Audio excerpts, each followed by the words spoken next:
আসসালামু আলাইকুম দর্শক, খুবই দুঃখজনক একটি ঘটনা। ঈদ যাত্রী একজনের ব্যাগটি নদীতে পড়ে গিয়েছে। আর সদরঘাট লঞ্চ টার্মিনালের পল্টনে কিন্তু হাজার হাজার যাত্রী রয়েছে। আর দেখতে পাচ্ছেন এই যে যাত্রীর ঈদের মার্কেট সহ ব্যাগটি কিন্তু নদীতে পড়ে রয়েছে।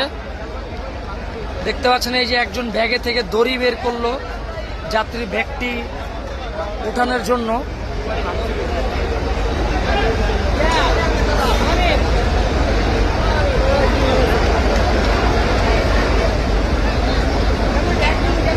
ব্যাগ তুলছে যাত্রীর।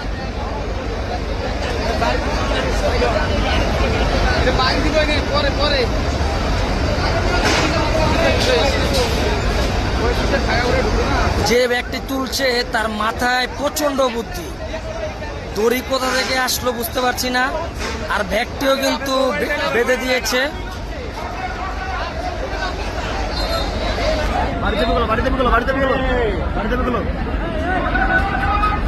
ব্যাগটি বাঁধা শেষ, এখন তুলবে।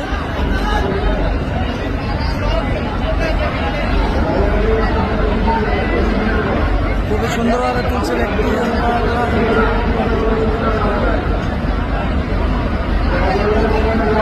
ব্যাগটি তুলে অবশেষে ব্যাগটি তুলে ফেলেছে। আর পল্টনের অবস্থা যদি দেখেন, সদরঘাটে পুরো যাত্রীতে ভরা রয়েছে, হাজার হাজার যাত্রী। তো সবাই দোয়া করবেন জানি সবাই খুব সুন্দরভাবে তাদের বাড়ি ফিরতে পারে। আর দেখতেই তো পারলেন, অতিরিক্ত তাড়াহুড়া করবেন না, তাহলে এরকম ভোগান্তিতে পড়তে পারেন আপনারাও। বাংলাদেশের মানুষের থেকে কোনো মানবতা নাই। দেখেন কিভাবে একটা লোকের ট্রলার থেকে পানিতে ফেলে দিল। এটা মানুষের মানবতা? আপনারা নিজেরা বলেন।